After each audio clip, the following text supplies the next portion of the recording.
valor excede o de finas joias, o coração do seu marido confia nela entre os juízes de sua terra, o seu marido.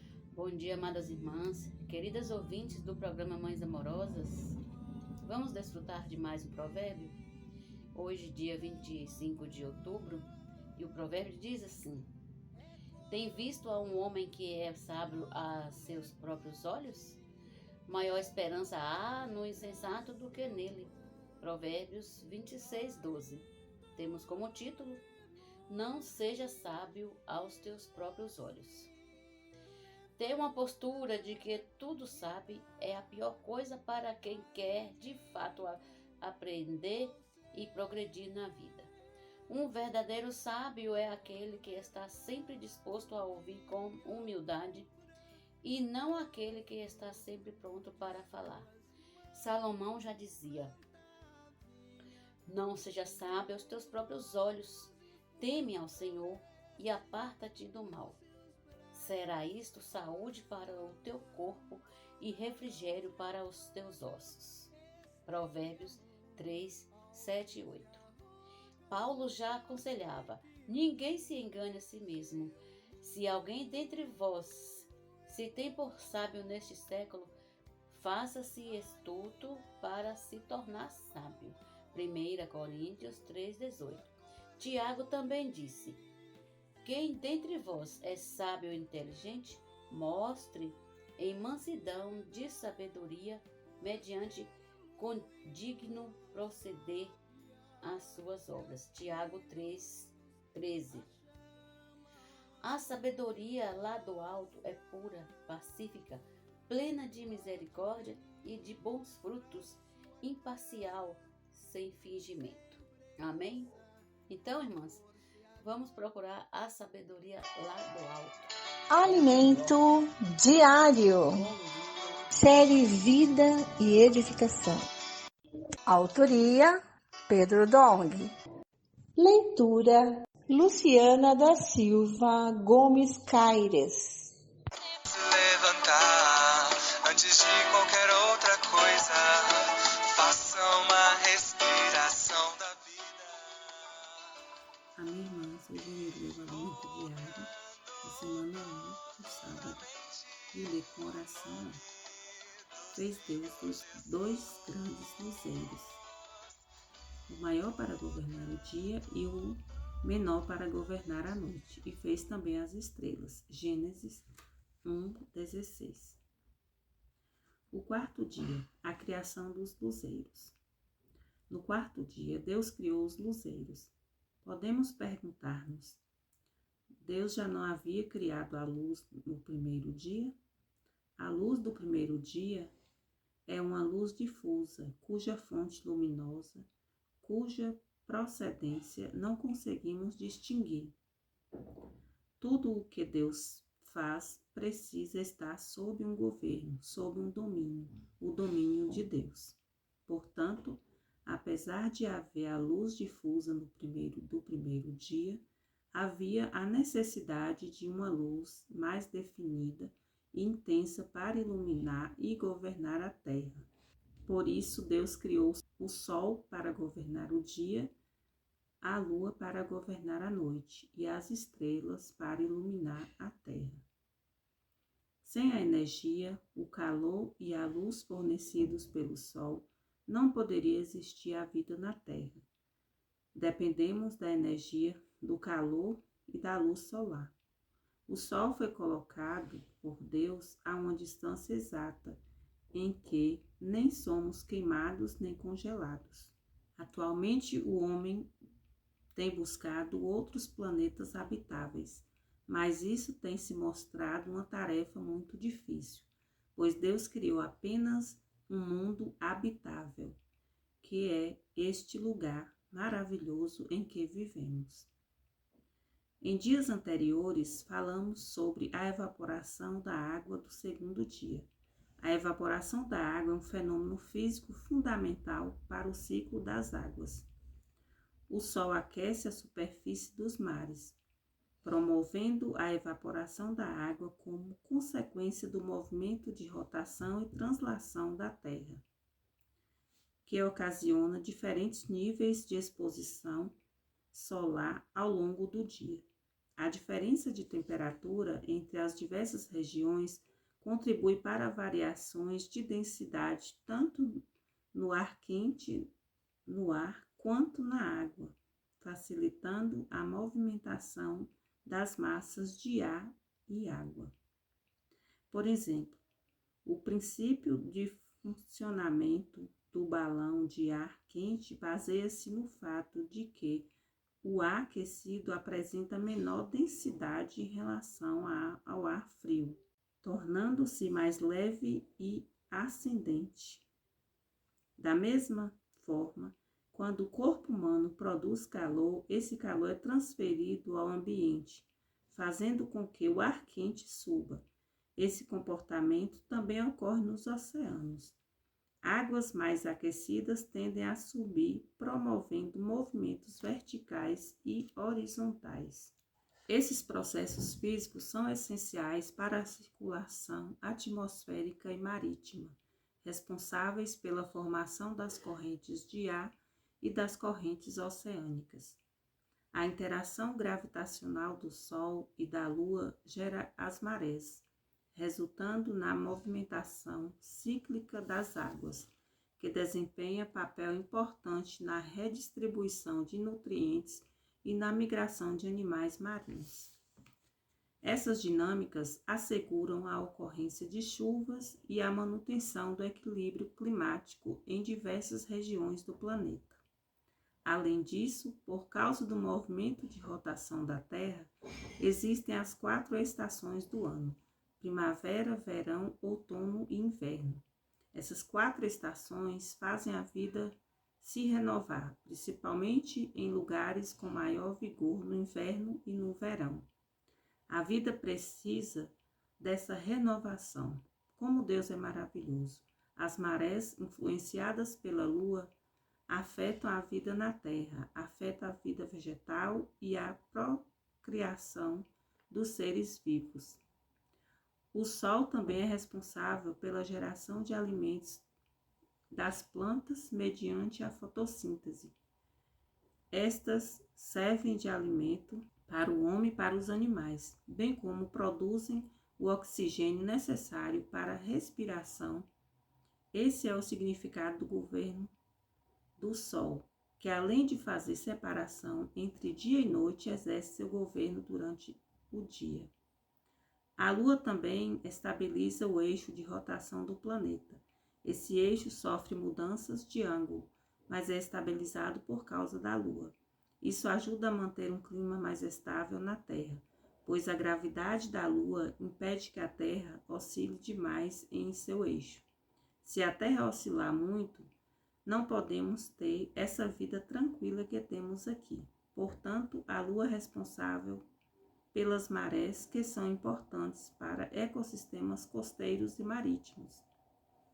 Já as estrelas, além de iluminar a Terra, são importantes para referência, orientação e navegação, principalmente as estrelas fixas vistas no céu à noite.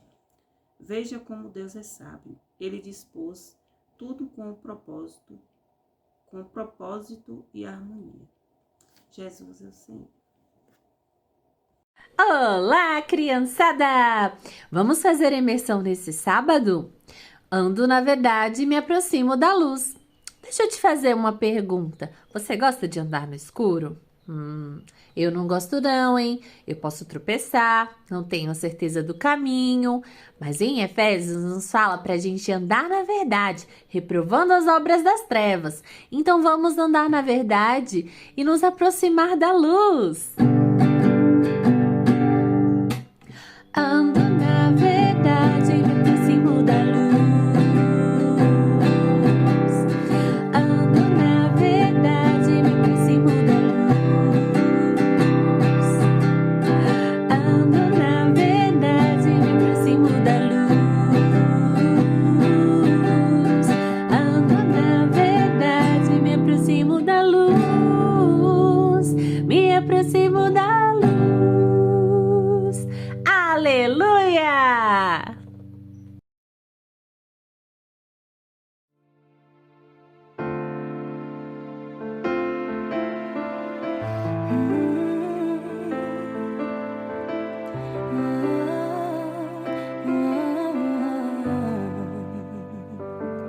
Tua sã palavra chove sobre mim e meu coração se abre Jesus, para Senhor, é ti. sábado.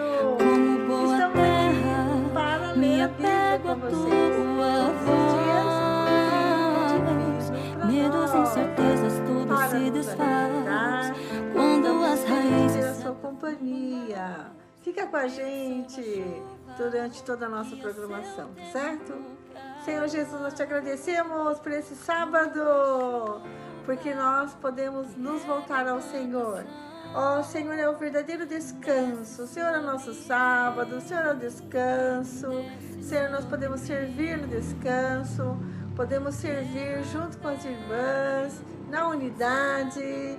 Ó, Senhor, como é bom estar unidos aos irmãos. Ali o Senhor ordena a sua bênção e vida para sempre. Amém. Graças a Deus pela palavra do Senhor, né? Que nos traz essa energia, esse vigor. Ó Senhor Jesus, muito obrigada por tudo, por toda essa semana que termina hoje, né? Ó Senhor Jesus, graças a Deus, o Senhor esteve conosco aí nas nossas lutas e nas nossas vitórias, né? Amém. Senhor Jesus, hoje nós vamos falar sobre a profecia a respeito dos filisteus. A gente tem sofrido aqui, né? Com essa história do povo judeu que não se arrependia, né, Senhor, da idolatria e da desobediência, né? A gente sofre aqui, né? A gente vai lendo e vai sofrendo junto aqui, porque que bom seria, né, se eles tivessem ouvido a palavra do Senhor, né? Ó Senhor Jesus, vamos ver então, vamos abrir a nossa Bíblia em Jeremias 47, versículo 1. A palavra do Senhor que veio ao profeta Jeremias a respeito dos filisteus antes que Faraó atacasse Gaza. Assim diz o Senhor, eis que do norte se levantam as águas e se tornarão em torrentes transbordantes. Inundarão a terra e a sua plenitude, a cidade e os seus habitantes. As pessoas gritarão por socorro e todos os moradores da terra se lamentarão. Ao ruído dos cascos dos seus cavalos, ao barulho de seus carros de guerra, ao estrondo das suas rodas. Os pais não voltarão para socorrer os filhos, porque as mãos deles enfraqueceram, por causa do dia que vem para destruir todos os filisteus, para exterminar todo o resto que poderia socorrer Tiro e Sidom, porque o Senhor destruirá os filisteus, o resto que veio da ilha de Caftor. O povo de Gaza rapou a cabeça. Asquelon foi reduzido a silêncio com o resto do seu vale. Até quando vocês vão fazer cortes na pele em sinal de luto? Ah, espada do Senhor, quando é que você vai parar? Volte para a sua bainha, descanse e fique quieta. Mas como pode ela ficar quieta se o Senhor lhe deu ordens? Ele a dirige contra Asquelon e contra a costa do mar. Nota 47.1 diz, a expressão antes que Faraó afligisse Gaza é parte da notação cronológica, porque o verdadeiro invasor virá do norte e não do Egito. Nota 2. Referência a águas levanta-se do norte, seguramente aponta para os babilônios. Aqui, nota 4, aqui são agrupados os fenícios e os filisteus. Presumivelmente havia uma aliança entre essas cidades, sendo esse o caso, então as ações de Nabucodonosor contra as cidades fenícias de Tiro e Sidom eram meramente preparatórias para aquilo que estava para acontecer às cidades filisteias. Nabucodonosor cercou Tiro no ano 594 e 587 a.C.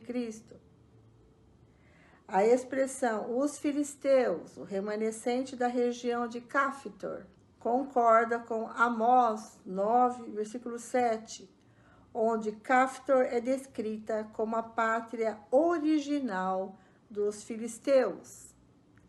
Caftor é comumente identificada com a ilha de Creta e as ilhas de Egeu.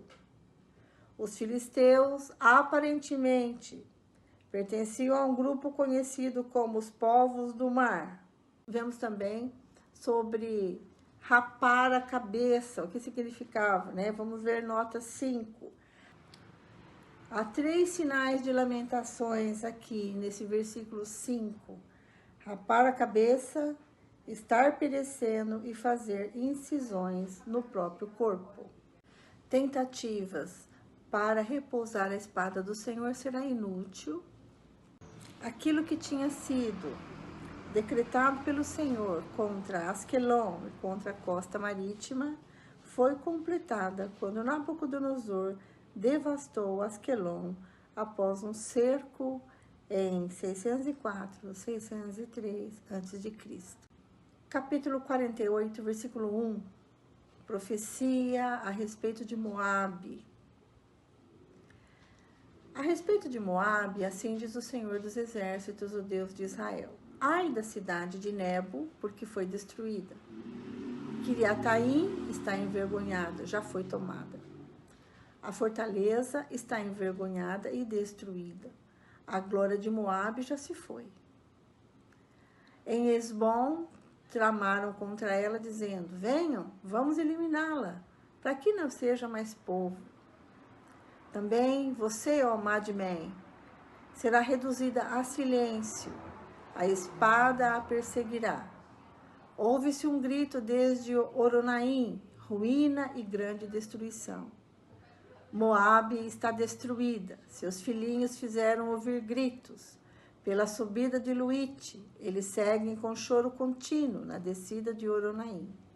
Se ouvem gritos angustiosos de ruína. Versículo 6. Fujam, corram para salvar a vida, ainda que vocês venham a ser como o arbusto solitário no deserto. Pois, por ter confiado nas suas obras e nos seus tesouros, também você, Moabe, será tomada. O Deus Quemos irá para o cativeiro, junto com os seus sacerdotes e os seus príncipes. O destruidor virá sobre cada uma das cidades, e nenhuma escapará. Perecerá o vale e a planície será destruída, porque o Senhor o disse: deem asas a Moabe, para que saia voando. As suas cidades se tornarão em ruínas, e ninguém morará nelas. Maldito aquele que fizer a obra do Senhor relaxadamente. Maldito aquele que retém a sua espada do sangue. A destruição das cidades de Moabe. Moabe esteve despreocupado desde a sua mocidade, como vinho descansando sobre a borra. Não foi mudado de vasilha em vasilha, nem foi para o cativeiro. Por isso conservou o seu sabor, e o seu aroma não se alterou. Versículo 12. Portanto, eis que vem dias, diz o Senhor, em que lhe enviarei derramadores, que o derramarão. Despejarão as suas vasilhas e os farão em pedaços. Moabe terá vergonha de Quemos, como a casa de Israel se envergonhou de Betel, sua confiança. Como vocês podem dizer, somos valentes e homens fortes para a guerra? Moabe foi destruído, e as suas cidades foram invalidadas, e os seus melhores jovens foram levados ao matadouro. Diz o rei, cujo nome é Senhor dos Exércitos. A destruição de Moabe está prestes a vir, e muito se apressa o seu mal. Tenham pena de Moabe, todos vocês que estão ao seu redor e todos que conhecem a sua fama. Digam, como se quebrou a vara forte, o cajado formoso. Desça da sua glória e sente-se em terra sedenta, ó moradora de Dibom, porque o destruidor de Moabe sobe contra você e destruirá as suas fortalezas. Fique na beira do caminho e espie, ó moradora de Aroer. Pergunte ao que foge e àquela que escapou: o que foi que aconteceu? Moabe está envergonhado porque foi destruído. Chorem e gritem, anunciem junto ao Arnon que Moabe foi destruído. O juízo veio também sobre a terra de planície, sobre Olom, Jaza e Mefaate, sobre Didom, Nebo e Bet de Plataim, sobre Kiriataim, Bet-Gamu, Bet-Meon, sobre Kiriate e Bosra, e até sobre todas as cidades da terra de Moabe, tanto as de longe como as de perto. O poder de Moabe foi eliminado e o seu braço foi quebrado, diz o Senhor. Façam com que Moabe fique bêbado, porque se exaltou contra o Senhor. Moabe se revolverá no seu próprio vômito e também ele será motivo de riso, pois não foi Israel também motivo de riso para você? Mas por acaso foi Israel achado entre ladrões para que você balance a cabeça quando fala dele? Deixem as cidades e vão morar nos rochedos, ó moradores de Moabe. Sejam como as pombas que se aninham nos flancos da boca do abismo. Ouvimos falar da soberba de Moabe, que de fato é extremamente soberbo. Ouvimos falar da sua presunção, do seu orgulho, da sua vaidade, da arrogância do seu coração. Conheço a sua insolência, diz o Senhor, mas isso não vale nada. As suas arrogâncias nada farão. Por isso vou chorar por Moabe, sim, gritarei por todo Moabe, pelos homens de Quireres, lamentarei. Mais do que por Jazer. Chorarei por você, ó vinha de Sibma. Os seus ramos passaram o mar, chegaram até o mar de Jazer, mas o destruidor caiu sobre os seus frutos de verão e sobre as suas uvas. Fugiu a alegria e o regozijo dos campos férteis de Moabe, pois acabei com o vinho dos lagares. Já não pisam as uvas com gritos de alegria. Os gritos não são gritos de alegria. Versículo 34. Ouve-se o grito de Esbom até Eleale, e Jaza, e de Zoar. Se dão gritos até Oronaim, e Eglat e Celícia, porque até as águas de Nirim secaram. Farei desaparecer de Moabe, diz o Senhor, quem sacrifique nos altos e queime incenso aos seus deuses. Por isso meu coração geme como flauta por causa de Moabe, e como flauta geme por causa do povo de Quireres, porque tudo que havia juntado se perdeu, porque toda a cabeça será rapada e toda a barba cortada, sobre todas as mãos haverá incisões, e em volta da cintura pano de saco. Sobre todos os terraços de Moabe e em todas as suas praças há pranto, porque fiz Moabe em pedaços, como vasilha de barro que ninguém quer, diz o Senhor. Como foi destruído, como choram, como de vergonha. Moabe virou as costas. Assim Moabe se tornou motivo de riso e de espanto para todos que estão ao seu redor. Porque assim diz o Senhor: eis que uma nação voará como a águia e estenderá suas asas contra Moabe. As cidades serão tomadas e as fortalezas ocupadas. Naquele dia, o coração dos valentes de Moabe será como o coração da mulher que está em dores de parto. Moabe será destruído para que não seja povo, porque se exaltou contra o Senhor. Terror, cova e armadilha esperam por vocês, moradores de Moabe, diz o Senhor. Aquele que fugir do terror cairá na cova, e se sair da cova, será apanhado na armadilha, porque trarei sobre ele, sobre Moabe, o ano do seu castigo. Versículo 45. Os que fogem param sem forças à sombra de Esbom. Porém, sai fogo de Esbom e labareda do meio de Seom, e devora as têmporas de Moabe e o alto da cabeça desse povo que ama tanto a guerra. Ai de você, Moabe, o povo de Quemos foi destruído, os seus filhos foram feitos cativos, as suas filhas foram levadas ao cativeiro. Contudo, mudarei a sorte de Moabe nos últimos dias, diz o Senhor. Amém, ó Senhor Jesus. Até aqui o juízo contra Moabe, né? E no finalzinho do capítulo a gente vê uma esperança, né? O Senhor vai mudar a sorte de Moabe nos últimos dias. E isso é verdade, porque quem diz é o Senhor, né? É como o pai que castiga o filho com dor no coração, né? Ele várias vezes aqui disse, né? Gemendo, né? Gemendo, ele castiga esse povo idólatra, né? Profecia a respeito dos amonitas. Então, os moabitas e amonitas, né? Eles são descendentes de Ló, né? Do incesto de Ló, né? Profecia a respeito dos amonitas, a respeito dos filhos de Amon, assim diz o Senhor. Por acaso Israel não tem filhos, não tem herdeiro? Então, por que Milcom herdou o território de Gade e o seu povo mora nas cidades dessa tribo? Portanto, eis que vem dias, diz o Senhor, em que farei ouvir o alarido de guerra em Rabá dos filhos de Amon. Ela se tornará um montão de ruínas, e as suas aldeias serão queimadas, e Israel retomará a herança que lhe havia sido tirada, diz o Senhor. Chore, povo de Esbom, porque a cidade de Ai foi destruída. Gritem, filhos de Rabá, vistam roupa feita de pano de saco, lamentem e deem voltas por entre as muralhas, porque Milcom irá para o cativeiro junto com os seus sacerdotes e os seus príncipes.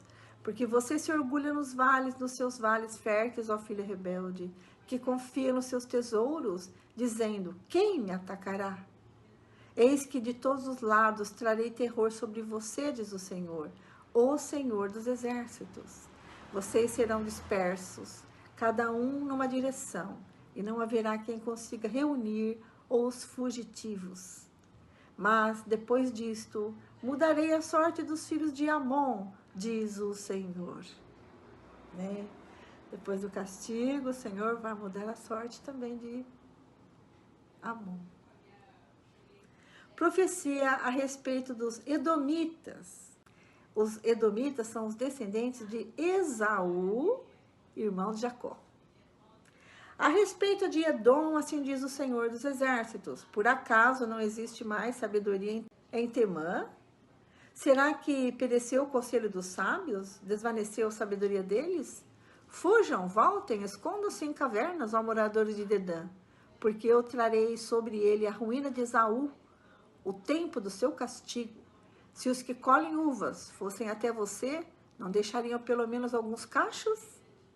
Se ladrões viessem de noite, não danificaria só o que lhes bastasse?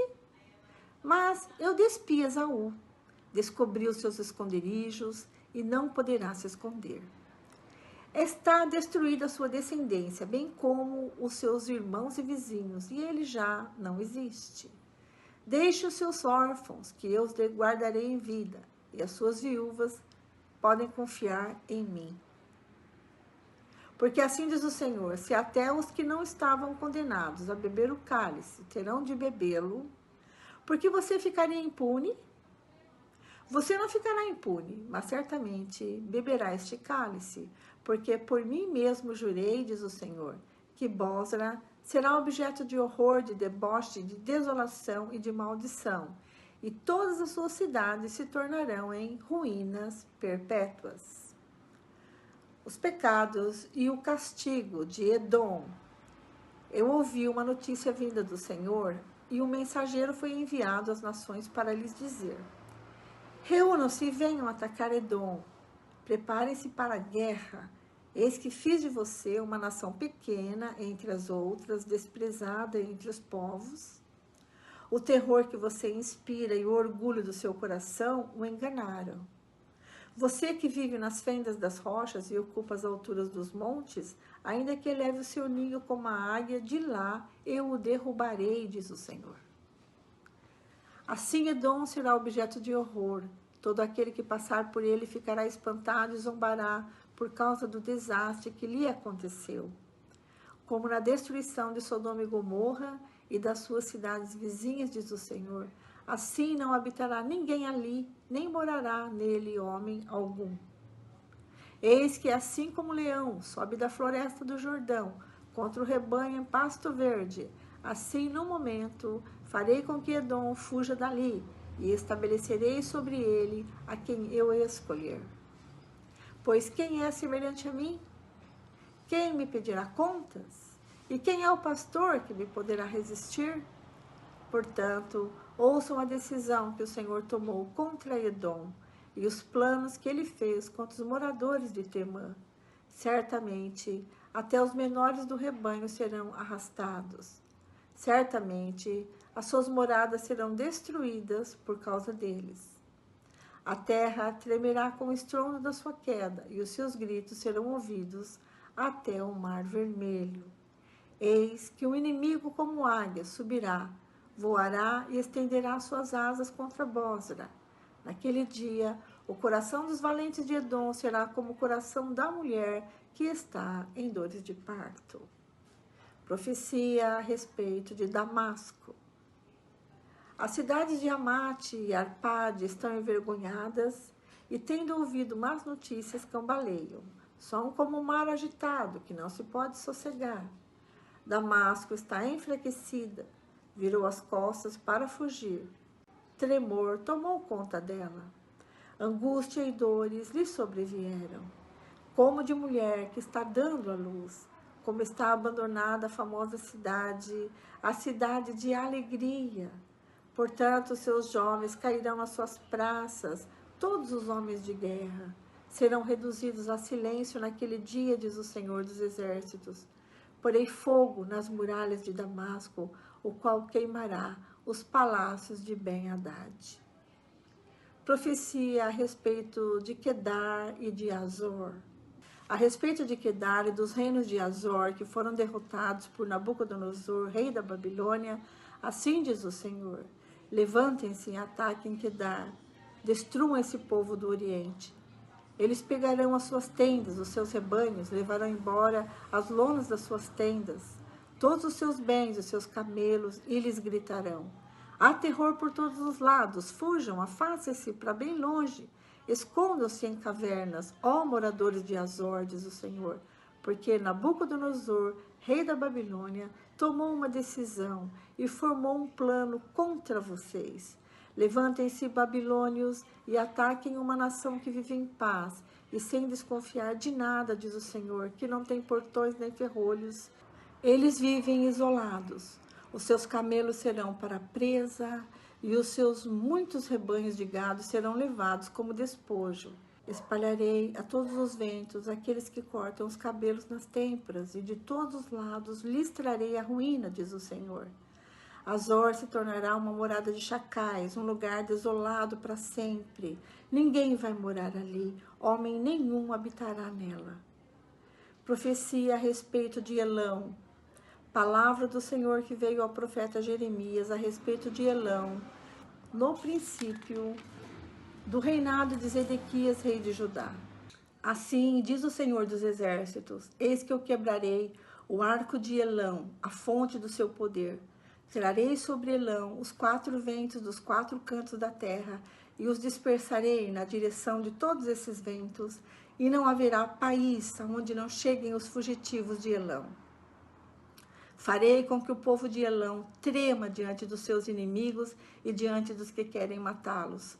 Farei vir sobre os elamitas o mal, o furor da minha ira, diz o Senhor, e enviarei a espada após eles, até que eu os tenha destruído.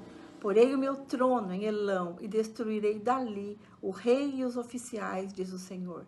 Mas nos últimos dias mudarei a sorte de Elão, diz o Senhor. O Senhor castigará todas essas nações. Ó Senhor Jesus, e amanhã, mas a sua misericórdia, né, permanece. O Senhor é justo, o Senhor sempre é justo, né? E Ele promete aqui no último versículo do capítulo 49, mudarei a sorte de Elão nos últimos dias, diz o Senhor. Então, bom estar nas mãos do Senhor, né? Amém? O Senhor é justo, né? Ele julga na medida certa, né? E o Senhor exerce também a sua misericórdia. Amém? Amanhã nós vamos ver a profecia a respeito da Babilônia. Senhor Jesus, desejo a vocês um sábado maravilhoso, aproveite bem o seu dia e amanhã a gente está aqui de novo. Muito obrigado pela sua companhia. Até amanhã, se Deus quiser. Bom dia, irmãs. Bom dia, irmã Vera. Continuando a segunda parte da leitura da Bíblia, vamos ler hoje Salmos capítulos 95 e 96. Vamos ler também Provérbios capítulo 26, versículos 9 ao 12 e a segunda carta de Paulo a Timóteo, capítulo 4. Iniciando a leitura com Salmos 95, que fala assim: convite a louvar a Deus.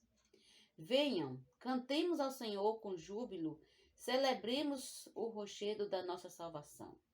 Saiamos ao seu encontro com ações de graças, vitoriemo-lo com salmos, porque o Senhor é o Deus supremo e o grande rei acima de todos os deuses. Nas suas mãos estão as profundezas da terra e as alturas dos montes lhe pertencem. Dele é o mar, pois ele o fez, obra de suas mãos os continentes. Venham, adoremos e prostremo-nos, ajoelhamos diante do Senhor que nos criou. Ele é o nosso Deus, e nós somos povo do seu pasto e ovelhas de sua mão. Hoje, se ouvirem a sua voz, não endureça o coração como em Meribá, como naquele dia em Massá, no deserto, quando os pais de vocês me tentaram, pondo-me à prova, apesar de terem visto as minhas obras. Durante 40 anos estive irritado com essa geração e disse: este é um povo que gosta de se desviar. Eles não conhecem os meus caminhos. Por isso jurei na minha ira, eles não entrarão no meu descanso. Agora o capítulo 96. Louvor à glória e à majestade de Deus. Cantem ao Senhor um cântico novo. Cantem ao Senhor todas as terras. Cantem ao Senhor, bendigam o seu nome, proclamem a sua salvação dia após dia. Anuncie entre as nações a sua glória, entre todos os povos as suas maravilhas, porque o Senhor é grande e digno de ser louvado, mais temível do que todos os deuses, porque todos os deuses dos povos não passam de ídolos. O Senhor, porém, fez os céus. Glória e majestade estão diante dele, força e formosura no seu santuário. Deem ao Senhor, ó famílias dos povos, deem ao Senhor glória e força. Deem ao Senhor a glória devida ao seu nome.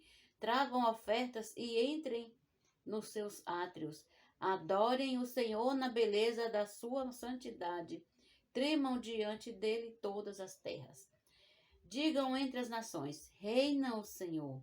Ele firmou o mundo para que não se abale e julga os povos com justiça. Alegrem-se os céus e a terra exulte, ruja o mar e a sua plenitude. Alegre-se o campo e tudo o que nele há. Cantem de alegria todas as árvores do bosque na presença do Senhor, porque vem julgar a terra. Julgará o mundo com justiça e os povos de acordo com a sua fidelidade. Agora vamos ler os provérbios. Provérbios 26, do versículo 9 ao 12. Como o espinho que entra na mão de um bêbado, assim é o provérbio na boca dos tolos. Como um flecheiro que fere a todos, assim é o que contrata os tolos e os primeiros que passam. Como o cão que volta ao seu próprio vômito, assim é o insensato que repete a sua tolice. Você viu alguém que é sábio aos seus próprios olhos? há mais esperança para um tolo do que para ele. Agora vamos ler a segunda carta de Paulo a Timóteo. Hoje vamos terminar a segunda carta de Paulo a Timóteo. E amanhã vamos iniciar Filipenses. A fidelidade na pregação. Diante de Deus e de Cristo Jesus, que há de julgar vivos e mortos pela sua manifestação e pelo seu reino, peço a você com insistência que pregue a palavra, insista, quer seja oportuno, quer não, corrija, repreenda, exorte com toda paciência e doutrina. Pois virá o tempo em que não suportarão a sã doutrina, pelo contrário, se rodearão de mestres segundo as suas próprias cobiças, como que sentindo coceira nos ouvidos. Eles se recusarão a dar ouvidos à verdade, entregando-se a fábulas. Mas você seja sábio, você seja sóbrio em todas as coisas, suporte as aflições, faça o trabalho de um evangelista, cumpra plenamente o seu ministério. Quanto a mim, já estou sendo oferecido por libação e o tempo da minha partida chegou. Combati o bom combate, completei a carreira e guardei a fé. Desde agora me está guardada a coroa da justiça, que o Senhor reto juiz me dará naquele dia, e não somente a mim, mas também a todos os que amam a sua vinda. O apóstolo, abandonado pelos todos, não por Deus. Empenhe-se por vir até aqui o mais depressa possível, porque Demas, tendo amado o presente século, me abandonou e se foi para Tessalônica. Crescente foi para a Galácia, Tito foi para a Dalmácia. Somente Lucas está comigo. Encontre Marcos e traga-o junto com você, pois me é útil para o ministério. Quanto a Tíquico, mandei-o para Éfeso. Quando você vier, traga a capa que deixei em Troade, na casa de Carpo. Traga também os livros, especialmente os pergaminhos. Alexandre, o ferreiro, me causou muitos males. O Senhor dará retribuição de acordo com o que ele fez. Tome cuidado com ele também, você, porque resistiu fortemente às nossas palavras. Na minha primeira defesa, ninguém foi a meu favor, todos me abandonaram. Que isto não lhe seja posto em conta, mas o Senhor esteve ao meu lado. Ó Senhor Jesus, que maravilha! Mas o Senhor esteve ao meu lado e me revestiu de forças para que, através de mim, a pregação fosse plenamente cumprida. Que maravilha! E todos os gentios a ouvissem, e fui libertado da boca do leão. O Senhor me livrará também de toda obra maligna e me levará salvo para o seu reino celestial. A ele a glória para todos sempre. Amém. Saudações. Dê saudações a Prisca e Áquila e a casa de Onesíforo. Erasto ficou em Corinto. Quanto a Triófilo, deixei-o doente em Mileto. Faça o possível para vir antes do inverno. Eubulo manda saudações. O mesmo fazem Prudente, Lino, Cláudia e todos os irmãos. O Senhor seja com o seu espírito. A graça seja com vocês. Amém. A segunda carta de Paulo a Timóteo, tanto a primeira como a segunda, foi um dos últimos livros que Paulo escreveu.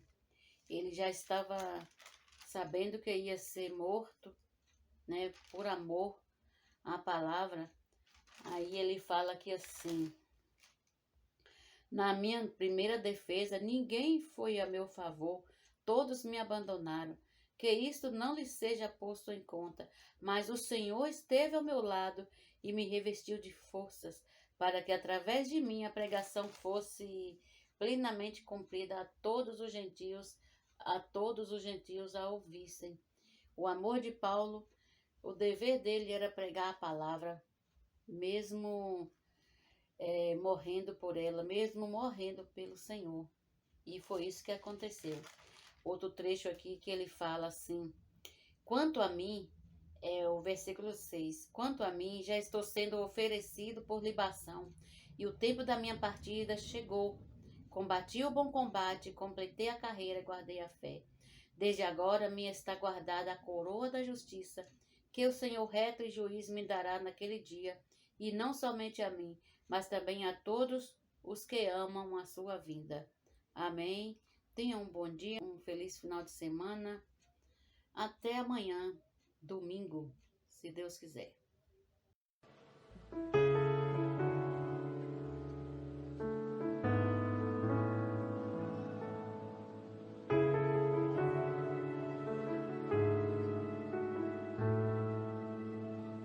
Eu ouço a tua voz a me guiar. Olá, nós estamos lendo o livro Servas Diligentes.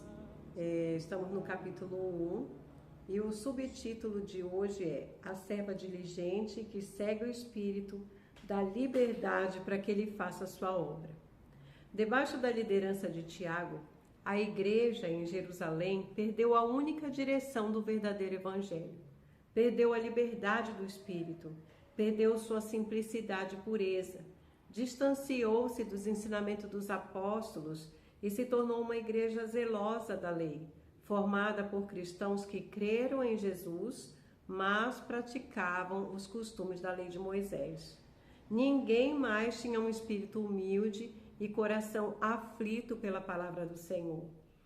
A igreja passou a viver uma mistura da fé com a lei, ao mesmo tempo, para facilitar o viver cristão dos judeus. Amada irmã, serva diligente, a condição essencial para a salvação é exclusivamente crer em Jesus, e eles distorceram essa verdade. Esse é o único requisito que Deus quer de nós, simplesmente crer, não precisa misturar nada, não precisa fazer nada, porque a obra é dele, é do Senhor. Livres para seguir o Espírito. Deus não trabalha em duas direções, não pode haver dois evangelhos. Deus tem uma só direção e um só evangelho, que é Jesus Cristo. Esse é um grande alerta. Ninguém deveria colocar sobre nós nenhum jugo religioso, pois quem nos governa é o Espírito. Nós costumamos gostar de ter regras para seguir, pensando estar agradando a Deus. Mas isso é uma grande distorção da verdade, que diz que foi para a liberdade que Cristo nos libertou. Não precisamos mais viver debaixo de regras, leis, lógicas ou ordenanças. Nós nascemos do Espírito e no Espírito temos liberdade em Cristo. O que nós precisamos é estar no Espírito. Às vezes a gente gosta de uma regra, né? Um pouco de coisas assim que a gente saiba o que fazer, porque é mais confortável. Ah, eu tenho que fazer isso, isso e aquilo.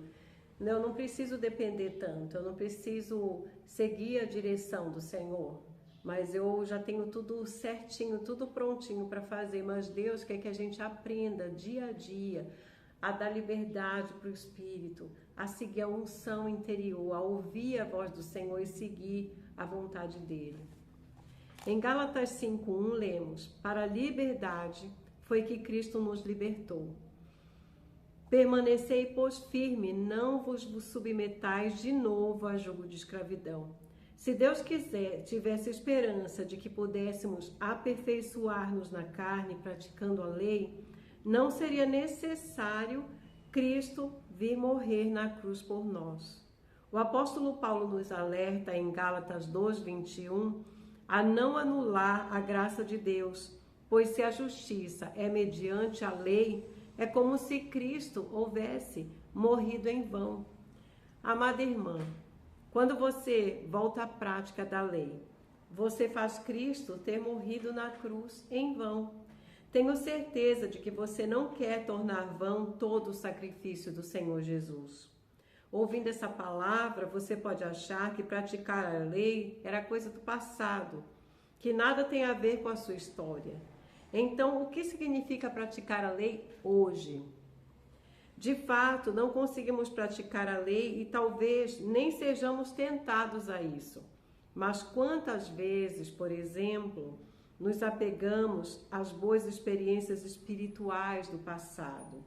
Ah, mas o CEAP, que é o Centro de Aperfeiçoamento de Pregação do Evangelho, na minha época era diferente, sabe? A gente fica assim, mas assim, antigamente era desse jeito. Então a gente se apega às coisas do passado, às coisas que a gente já viveu, experiências passadas com Cristo, quando o Senhor quer dar algo novo para nós. Então a gente precisa estar aberto à direção do Senhor, independente de como foi nossas experiências passadas. Quando eu fui para o PAC, que é o posto avançado de comportagem, era assim assado. Mas eu tenho anos de experiências nesse serviço. Quantos anos tenho de vida da igreja? Eu já sei como fazer. Então, às vezes, a gente se apega a nossas experiências, né? Experiências passadas, de como a gente serviu o Senhor, de como a gente fazia tal coisa, assim. Mas, na verdade, a gente precisa seguir aquilo que o Senhor está direcionando no momento, para nós termos novas experiências com o Senhor. Quando abordo as pessoas na rua, na pregação do Evangelho do Reino, se elas soubessem quem eu sou, como sei dar belas mensagens, não me responderiam não. Ora, voltar à prática da lei é o mesmo que confiar na nossa carne. Acontece toda vez que usamos a própria capacidade e esforço, que vivemos pelo certo e errado, toda vez que vivemos de experiências passadas. Além disso, voltar à prática da lei paralisa a obra do Espírito. Você deve estar atenta e não deixar nada se tornar um método na igreja. Nós nascemos no Espírito e deixamos o Espírito ser a autoridade suprema em nossas vidas. Vamos abandonar tudo o que sabemos, esquecer-nos das coisas que para trás ficaram e seguir o Espírito para onde quer que ele for. O Espírito precisa ter liberdade entre nós. E o Espírito não atua de maneira equivocada ou desordenada. Ele atua poderosamente pela palavra. Quanto mais acolhermos a palavra profética hoje, mais autoridade suprema o Espírito encontrará em nós para agir. Assim você será verdadeiramente governada pelo Espírito e não será levada pelos ventos de doutrina de outros ensinamentos. Querido ouvinte, acolha a palavra com fé. Seja uma mulher governada pela palavra. Eu quero ser uma mulher governada pela palavra. Uma mulher que exercita o Espírito, que está pronta a receber a direção do Senhor, que não fica vivendo de experiências velhas, de experiências passadas, mas que está aberta para que Deus possa fazer algo novo, né? Vamos orar? Senhor, obrigada, porque o Senhor vem nos mostrar na Tua palavra que o Senhor deseja nos usar, que o Senhor deseja dar-nos novas experiências, que nós possamos aprender a deixar as coisas velhas para trás, a andar em novidade de vida, a seguir a Tua palavra, a palavra atual, Senhor, a buscar, Senhor, aquilo que o Senhor deseja, qual é a vontade do Teu coração para nós. Abre os olhos do nosso coração e do nosso entendimento, Senhor, para podermos compreender a Tua vontade, em nome de Jesus. Amém. E amanhã nós vamos prosseguir, né, para conhecer um pouco mais da vontade do Senhor.